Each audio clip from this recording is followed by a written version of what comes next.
Então, hoje prosseguimos com as penas futuras segundo o Espiritismo. E é na parte do Código Penal da vida futura, né? Vamos ver aqui a introdução do livro Palavras de Vida Eterna, capítulo 46. Inicia o teu apostolado de paz, calando a inquietação no campo do próprio ser. A harmonia da vida começará desse modo no íntimo de nossas próprias almas. Ou toda a harmonia aparente na paisagem humana será sempre simples jogo de inércia. Comecemos a sublime edificação no âmago de nós mesmos. Comentar esse trecho que está no capítulo 46 do livro Palavras de Vida Eterna. Então, quando iniciar aqui, Emmanuel dizendo a nós que inicia o teu apostolado de paz, calando a inquietação no campo do próprio ser, Emmanuel se refere a um trabalho de autoharmonização e de equilíbrio íntimo que, pelo conhecimento da doutrina espírita, nós somos habilitados a ter. Porque, na medida em que a gente vai conhecendo o funcionamento das leis de Deus, o fato de que o universo, em termos de criação divina, está sob o controle, sob o comando de Jesus, pelo menos no universo no qual a Terra se encontra, e de que efetivamente, por maiores que sejam os desequilíbrios, as injustiças, as desarmonias que a gente vê no campo material na Terra, por ser um mundo de provas e expiações, nós somos chamados a ter consciência de que as leis de Deus funcionam perfeitamente por trás de tudo isso, né? Como se diz popularmente, por trás dos panos, da cortina. Então, a partir da consciência e noção disso, nós somos chamados a ter paz dentro de nós e não querer, como a maioria das pessoas que ainda não despertaram para a realidade espiritual da vida, querer paz externa num mundo de provas e expiações, o que nunca vai se conseguir, exceto quando a Terra for aí pelo menos já mundo pleno de regeneração. Mas querer depender da paz externa para que a gente se sinta bem, a gente está fadado ao fracasso. Então aqui Emmanuel começa dizendo: inicia o teu apostolado de paz, calando a inquietação no campo do próprio ser. Isso só é possível porque agora, na nossa experiência encarnatória atual, nós passamos a ter conhecimento e certeza da essência da vida, que é a vida espiritual. A harmonia da vida começará desse modo no íntimo de nossas próprias almas. Ou toda a harmonia aparente na paisagem humana será sempre simples jogo de inércia. Vamos entender esse segundo posicionamento que Emmanuel nos traz. Então, essa harmonia começa no íntimo de nossas próprias almas. Como? Resolvendo através do Evangelho de Jesus os conflitos que a gente traz dentro do nosso ser. Porque, na verdade, tudo que a gente enxerga de injusto, de ruim e de infelicidade no mundo externo, cresce e nasce a partir de nós. Na medida em que a gente tiver resolvido bem os conflitos íntimos e espirituais que a gente traz do passado, a vida externa ela ganha outra cor, outra percepção, outro entendimento. A questão toda é essa, que a gente só consegue, de fato, sintonizar e perceber um mundo de harmonia se essa harmonia já tiver sido construída dentro da gente. Se vem, por exemplo, à Terra espíritos elevados, superiores, em missão, espíritos desencarnados, eles vêm em missão na Terra sem perder um milésimo da paz que eles trazem dentro deles. Eles vão ajudar, vão atuar, vão interferir, mas de maneira nenhuma as desarmonias e problemas externos que tem hoje na Terra irão desarmonizá-los, porque eles trazem harmonia dentro deles. Então vão ajudar dentro do que é possível ajudar, vão atuar dentro do que é possível atuar, mas não vão se desequilibrar perante o mundo caótico em que nós ainda estamos inseridos. Então é preciso termos a exata consciência de que, olha, nos dias que a gente acorda e percebe infelicidades, problemas e tal, é momento de a gente parar e pensar: como é que eu acordei hoje? Como é que eu estou? Porque o mundo aí é o mesmo. Se em determinado dia não surgem certos problemas, no outro dia vão surgir, e a gente sabe disso. Então, quando as coisas aparentemente fora agitam a gente por dentro, é momento de a gente parar e dizer: o que é que está havendo comigo? Porque eu sei o que é isso aqui. E sei que a minha paz e harmonia interior não depende do que está acontecendo aí fora. Porque se fosse depender, a gente estará sendo escravo das circunstâncias, que aqui na Terra sempre serão de conflitos, de problemas, de desarmonias. E concluindo, comecemos a sublime edificação no âmago de nós mesmos. É por isso que a doutrina espírita ela se dirige tanto para que a gente resolva o caso nosso. Não queiramos resolver o caso dos outros, nem o caso do mundo. Resolva seu caso. Porque se a gente resolve o nosso caso, se individualmente a gente estabelece harmonia e paz interior, ótimo. A gente poderá ser agora um elemento de promoção de paz fora. Mas primeiramente resolvamos o caos que normalmente a gente trouxe do passado. As desarmonias que estão dentro de nós e que, se não forem resolvidas, não adianta a gente estar querendo resolver a dos outros. Comecemos a sublime edificação do âmago no íntimo de nós mesmos. Então vamos agora prosseguir com o nosso tema As Penas Futuras, segundo o Espiritismo. Código Penal da Vida Futura. A punição mais imediata, sobretudo entre os que se acham ligados à vida material, em detrimento do progresso espiritual, faz-se sentir pela lentidão do desprendimento da alma, nas angústias que acompanham a morte e o despertar da outra vida, na consequente perturbação que pode dilatar-se por meses e anos.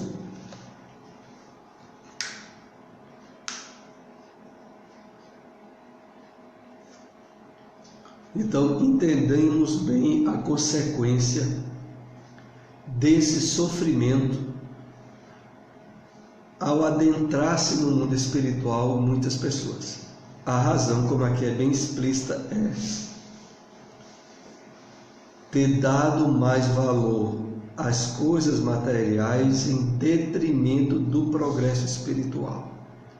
Então, essa perturbação, esse sofrimento que está aí, não é que seja regra para todos.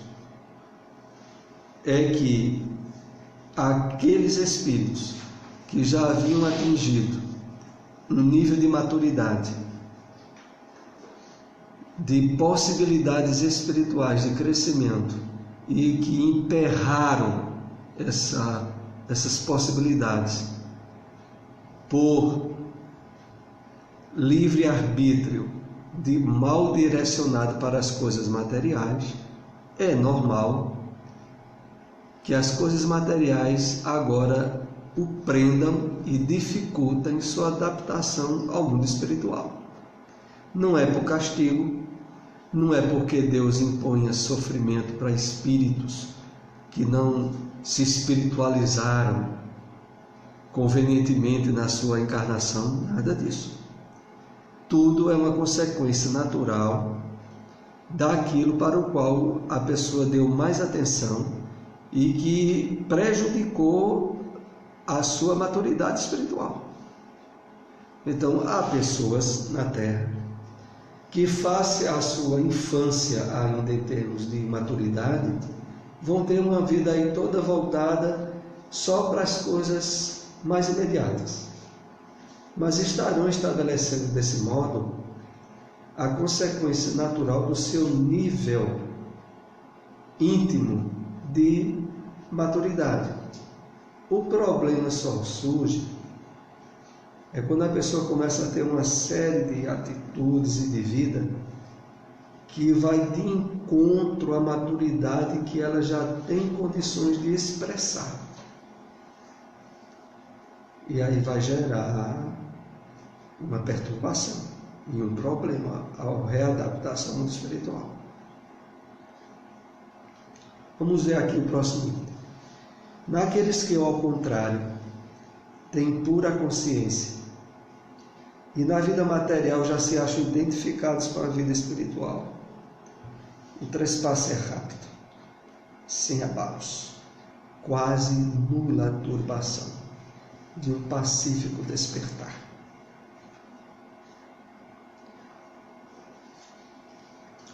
Eu estava me lembrando aqui, porque nós estávamos há pouco comentando sobre Spencer Júnior, uma história que ele contou numa palestra que ele fez no Bezerra de Menezes, faz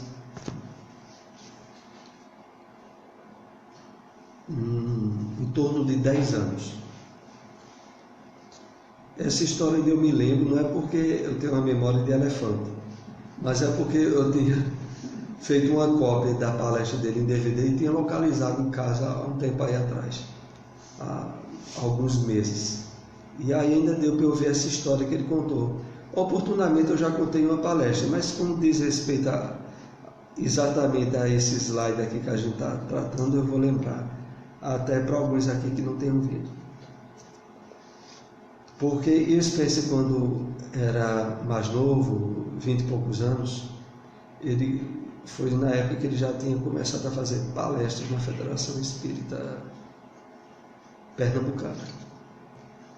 E houve uma vez, e nessa época, como até ainda recentemente, ele nunca teve mediunidade ostensiva. E ele se achava, como alguns palestrantes espíritas, sem mediunidade nenhuma, porque ainda existe certos desentendimentos sobre essa questão de mediunidade ostensiva e mediunidade intuitiva ou inspirada que todos nós temos. Mas ele contou que uma vez ele saiu de uma reunião na federação e quando estava na biblioteca encontrou, tinha uma pessoa olhando um livro lá, um homem mais maduro que ele, né? Na época ele com 20 e poucos anos. E esse homem se aproximou dele e disse assim: me pediram para eu lhe dar um recado. E ele não conhecia o outro, disse, mas quem me pediu? Ele disse, veja só, eu participo da reunião mediúnica aqui na federação e me pediram para eu lhe dar um recado. E aí Spencer disse que ficou logo em suspensão, porque disse que ele sempre foi do tipo de primeiro desconfiar e duvidar, para depois poder acreditar ou não. E eu disse, olha, é alguém do sanatório da Miroeira, que era um leprosário que tinha lá. Acho que ainda hoje tem, não tenho certeza. Então é alguém de lá que diz que precisa que você a visite. Diz, mas quem? Diz que é um parente seu. Spencer disse que isso deixou ele intrigado. Primeiro porque, vê, naquela época, mensalmente ele visitava esse leprosário. De tal modo que ele já tinha ido, ele conhecia as pessoas que iam lá. E que pessoa era essa que ele ia lá todo mês? Parente dele, sem que ele não sabia que tinha um parente lá. E ele disse quando chegou em casa, que a mãe dele também é espírita, a mãe dele desde pequeno que criou ele sozinho, porque o pai dele se separou e foi morar longe, e ficou só ele com a mãe, ele é filho único. Ele disse, olha, um homem da federação me disse que a gente tem um parente lá na Miroeira. Que parente é esse que eu não sei, que eu vou lá todo mês? E aí a mãe dele disse: olha, eu não estou sabendo não. E ele disse: pois um disse que tinha, me deixou até o telefone dele, porque ele disse que se eu não soubesse quem era, depois ele poderia me dizer quem era. E ele disse que a mãe dele foi dormir naquela noite. E no outro dia de manhã a mãe dele disse: eu acho que você tem. Veja que coisa. Ele disse: mas como? Ele disse: olha, é o seguinte, antes de seu pai se separar de mim, ele tinha uma irmã que morava no Rio de Janeiro, que tinha contraído o mal de Hansen, a lepra, né? A hanseníase. Então veja, vai ver que essa irmã do teu pai, será que ela veio para cá, para Pernambuco, e a gente não soube? E ele disse: mas eu não acredito, eu visito o hospital lá todo mês e ninguém me disse uma coisa dessa. E aí ele disse que na mesma semana ele foi lá. Ele disse que olhou assim, porque tem umas casinhas lá. O leproso ainda tem, ficaram numas casinhas. E ele disse que olhou assim de susto, mas... E aí ele viu que tinha uma casinha separada que ele não tinha ido. Ele disse que foi lá e procurou saber quem é que morava lá. E quando olhou, era uma pessoa que o nome dele é mais ou menos esse: Spencer Spencer Hoffman Jr. É um nome difícil, né? E aí essa pessoa tinha o sobrenome Hoffman. E aí ele disse que quando foi lá, a tia reconheceu ele, foi uma alegria. Era a única casa que ele não tinha ido. E aí ele ligou para o médico lá da federação e disse: eu tinha. Vejo que é um fenômeno mediúnico, né?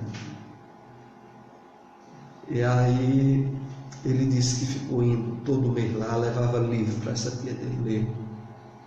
E essa tia já estava com o corpo muito deteriorado, tinha perdido, parece que uma orelha, um pedaço do nariz. E aí, na medida que ele levou livro para ele ler, ele disse que houve um dia mais adiante que ele despertou de madrugada. E o pensamento dele que veio foi a tia dele. A tia tinha falecido. Ele ligou para o hospital, ela tinha falecido. E aí ele disse que, entre outros livros que também deu a ela, tinha um livro de um poeta chamado Goethe, que é um poeta, parece que alemão. E essa tia dele gostava demais dos poemas desse Goethe. Ele contou que, um tempo depois, ele foi dar uma palestra. Ele nunca teve mediúnica, isso foi a única vez que para ele teve uma percepção mediúnica. Quando ele entrou para fazer a palestra, ele sentiu a presença da tia dele. E aí ele disse que ouviu quando ela disse a ele assim, disse uma frase que era desse poema de Goethe, sabe? O momento presente é um Deus poderoso. Ele disse que ela disse essa frase nítida no ouvido dele. E ele disse: é a minha tia que está aqui. E aí ele disse que tinha tido, pelo pensamento, uma percepção de que ela estava muito bem, tinha adentrado ao mundo espiritual e vencido essa prova difícil que era a da hanseníase. E aí, voltando aqui ao slide, né? Sobre o transpasse ser rápido e sem abalos ou quase nula de turbação, de um pacífico despertar quando a pessoa adentra ao mundo espiritual com uma consciência pura e que na vida material já se achavam identificados com a vida espiritual. Eu me lembrei desse caso da tia de Spencer. Um fenômeno muito frequente entre os espíritos de certa inferioridade moral é o acreditarem-se ainda vivos, podendo esta ilusão prolongar-se por muitos anos, durante os quais eles experimentarão todas as necessidades, todos os tormentos e perplexidades da vida. Então, o fenômeno frequente que acontece muito entre os espíritos de certa inferioridade moral é acreditarem-se ainda vivos. E vejam, isso não é nenhum tipo de punição ou de penalidade que é imposto a ele. Porque, na verdade, as pessoas que, durante a existência física, sempre se sentiram muito identificadas só com a vida material, espiritualmente elas estão inconscientes. Fazem parte de um grande grupo que a gente diz assim, passou pela vida, mas não viveu. Ou é aquela pessoa que por mais anos que chegue, 80 anos ou mais, elas não querem nem ouvir falar de morte, porque para elas a vida ainda nem começou. Ela chegou aos 80, mas a vida não fala nem de morte perto da pessoa. Porque para ela a vida não começou ainda. Veja, isso é um dos maiores atestados de que a pessoa andou ao longo da sua encarnação num nível de inconsciência, de envolvimento com as coisas materiais a tal ponto que os anos se passam e não pensam. E aí qual é a consequência natural disso? Adentrar-se no mundo espiritual no mesmo estado de ilusão. E é quando aqui diz a ilusão prolongar-se por muitos anos. E se prolonga como uma consequência natural, porque seria até doloroso um castigo se essas pessoas despertassem de forma súbita daquilo ao qual elas se sentiram presas durante anos e anos. Então é natural que isso aí vá lentamente sendo resolvido, se ela não reencarnar antes. Porque muitos reencarnam antes de terem superado a ilusão. A questão é bem simples, passar a vida iludidos, desencarnar iludidos. Retornar ao mundo espiritual depois disso é um mero prosseguimento.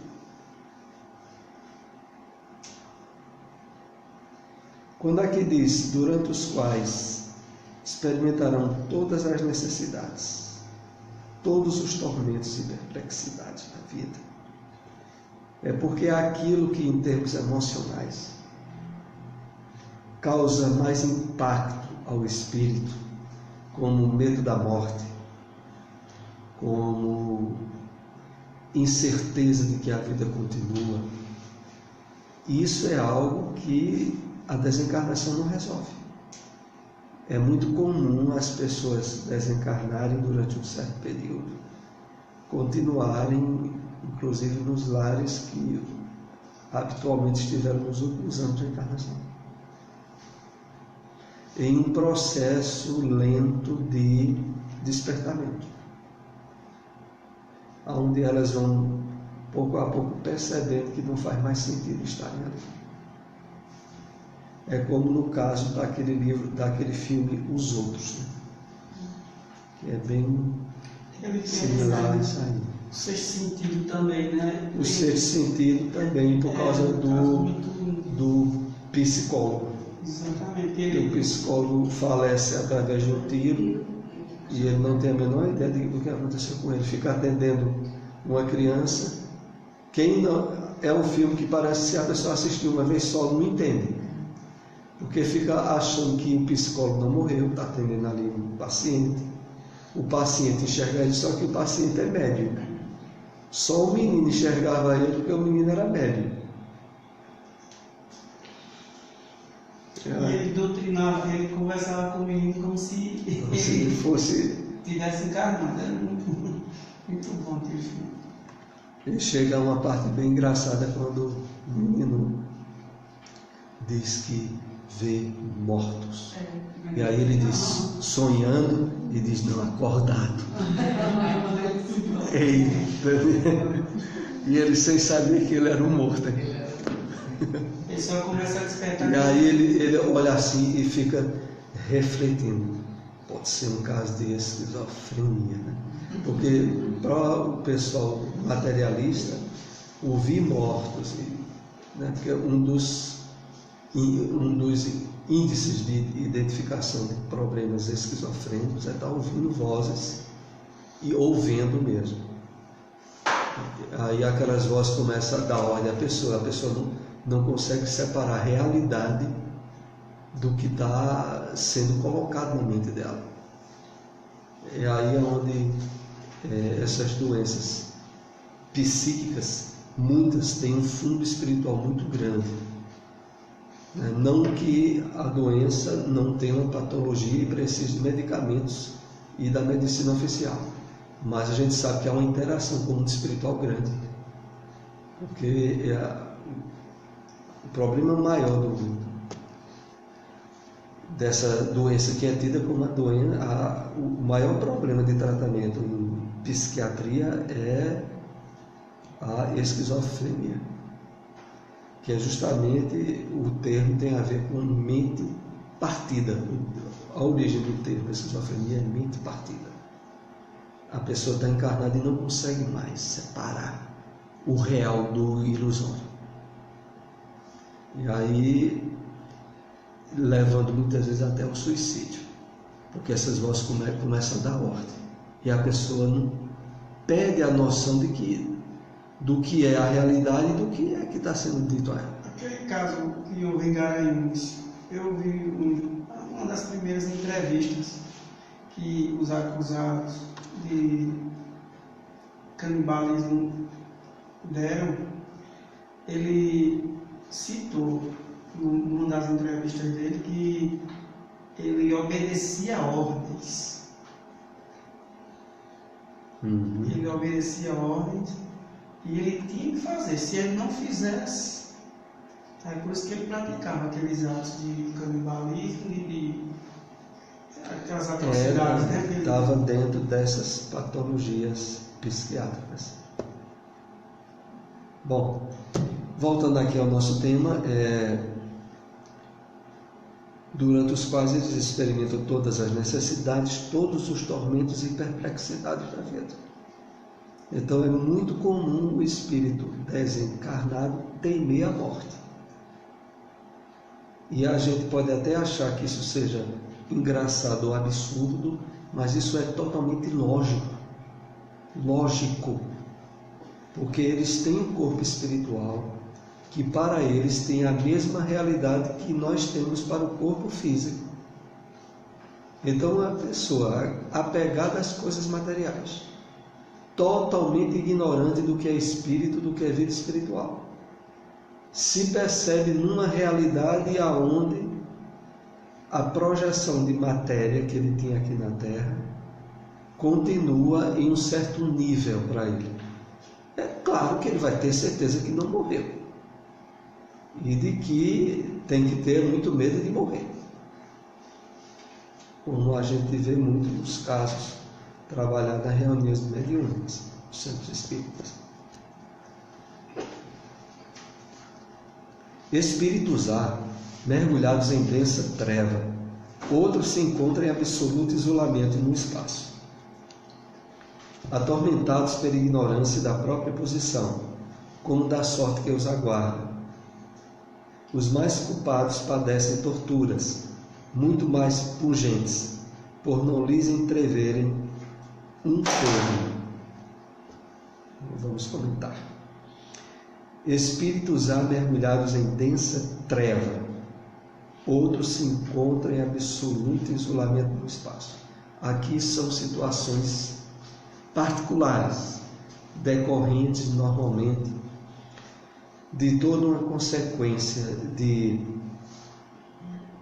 desequilíbrios graves que o espírito cometeu, desde crimes a vícios que o degradaram em termos de psiquismo, e que, por consequência natural, levam eles a expressar fora o que trazem dentro. Porque se dá muito o seguinte, isso é até lógico de nós percebermos. O que é mais comum, por exemplo, alguém que comete um crime? É de não querer ser visto, é de querer permanecer oculto, escondido. Isso durante a encarnação. Isso, em termos de reflexo para o espírito desencarnado, sabe qual é a consequência? Ele quer ficar em trevas para não ser reconhecido do crime que fez. Alguém tem um vício degradante, que quando praticava eram as ocultas. O que é que vai acontecer como uma sequência ao entrar no mundo espiritual? O espírito procurar lugares de trevas, onde ele acha que pode, dessa forma, continuar oculto. Atormentados pela ignorância da própria posição, como da sorte que os aguarda. Os mais culpados padecem torturas muito mais pungentes por não lhes entreverem um termo.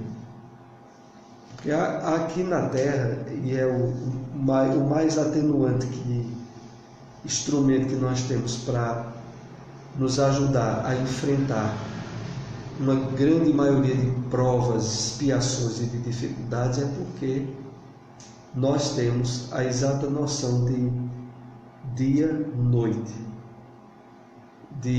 Na maioria das situações, ter um espaço de dormir ou de sair do mundo físico propriamente dito e depois retornar.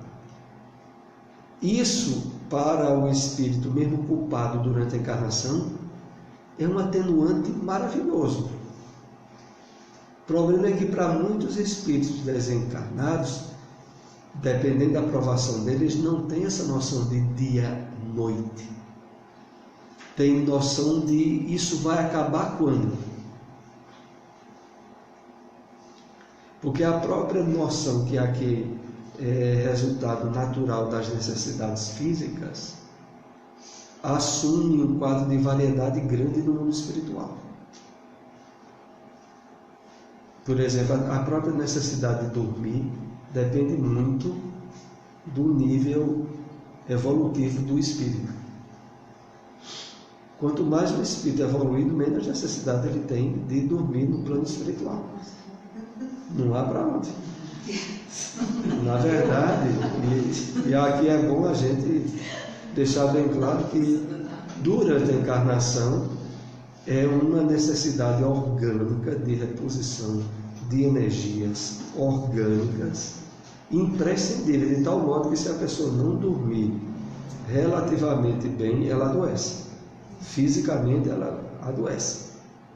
Mas que quanto mais a pessoa trabalha um certo nível de harmonização íntima, quanto mais ela tem as emoções equilibradas, menos desgaste orgânico há, menos necessidade de repouso físico existe. Não é por outra razão que Chico Xavier dormia 3 horas e para ele era mais do que o bastante. Divaldo Franco também dormia muito pouco. Não se conta a quantidade de livros que Divaldo Franco psicografou de madrugada, porque de dia não daria tempo. Teria que entrar madrugada dentro para dormir 4, 5 horas da manhã. Dona Camargo também, ele, uma vez numa entrevista dele, ele dizendo que só dormia 2 horas. 2 horas por noite. A questão toda é que quem tem realmente as emoções e a mente muito harmoniosa, 2 horas não pensa que é pouco não, para ele já é demais. O desgaste maior que a gente tem e que acaba exigindo mais horas de sono, sabe o que é? Temperamento desequilibrado, emoções descontroladas. Isso acaba com o organismo. A pessoa que por exemplo, facilmente se irrita, facilmente fica ansiosa, é uma pessoa que as energias do corpo vão embora. é atropelada. Então, quanto mais a pessoa trabalha um nível de emoção, sentimento e de pensamento equilibrado, com menos horas de sono ela vai repor. Vamos aqui para mais um slide. Alguns são privados de ver os seres queridos e todos, geralmente, passam com intensidade relativa pelos males, pelas dores e privações que a outrem ocasionaram. Esta situação perdura até que o arrependimento e o desejo de reparação lhes traga a calma para entrever a possibilidade de, por eles mesmos, pôr um termo à sua situação. Novamente, aqui é importante lembrarmos que nada como punição, tudo como consequência, a qual a própria consciência do espírito se impõe. Porque é assim, veja, fazendo até uma comparação com um grande problema que nós temos no nosso mundo material. Por exemplo, vejam, seria objetivo ou ideia da divindade que crianças nascessem órfãos? Em circunstâncias nenhuma. O problema é que às vezes o espírito criou tanto do problema, agiu de forma tão errada contra os pais, e às vezes a gente sabe, tem até a questão de suicídio, que o próprio espírito impõe a si mesmo a orfandade. Ele não admite reencarnar para ter em um lar constituído. O psiquismo dele mesmo é que procura circunstâncias e provas que façam com que ele aprenda a valorizar o que antes ele desvalorizou.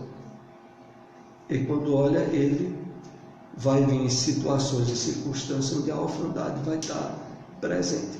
É o mesmo que ocorre ao adentrar no plano espiritual alguns espíritos. Então não é que haja um castigo, haja uma imposição. Pelo contrário, é a tolerância da misericórdia de Deus. Que o espírito está tão atormentado, tão angustiado, e quer vir desse modo que a misericórdia de Deus permite. Até como meio, e não deixa de ser duro, mas às vezes positivo, de ele valorizar a família mais adiante. E é por isso que diz: essa situação perdura até o arrependimento, e o desejo de reparação lhes traga a calma para entrever a possibilidade, por eles mesmos, por um termo à sua situação. Então, o próprio espírito chegar ao ponto de ele dizer: não, é bastante, tá bom, e abrir-se a outras possibilidades.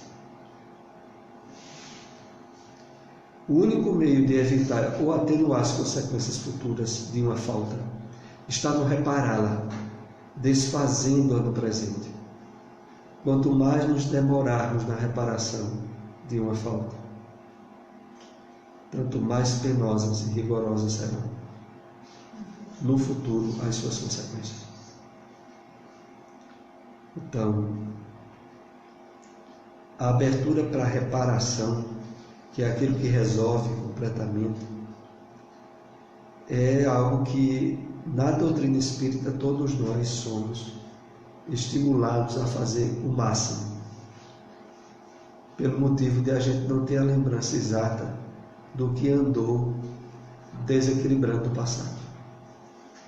E a reparação, ela tem um patamar comum, que é fazer o máximo de bem possível das nossas mãos.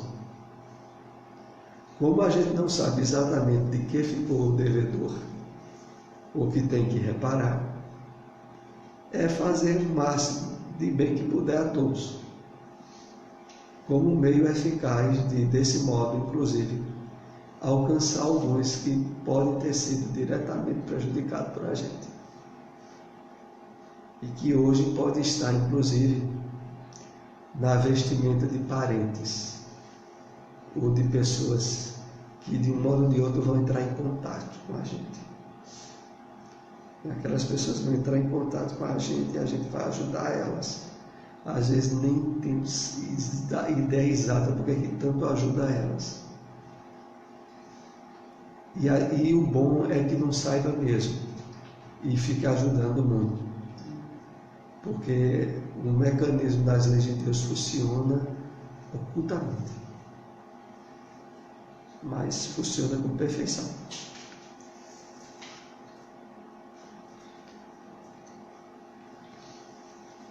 Vamos para o slide 7, que vai ser o último.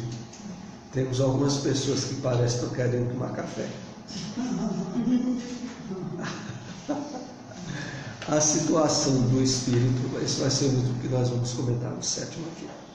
A situação do espírito no mundo espiritual não é outra, senão a por si mesmo preparado na vida corpórea. Vejam que coisa simples, clara e positiva.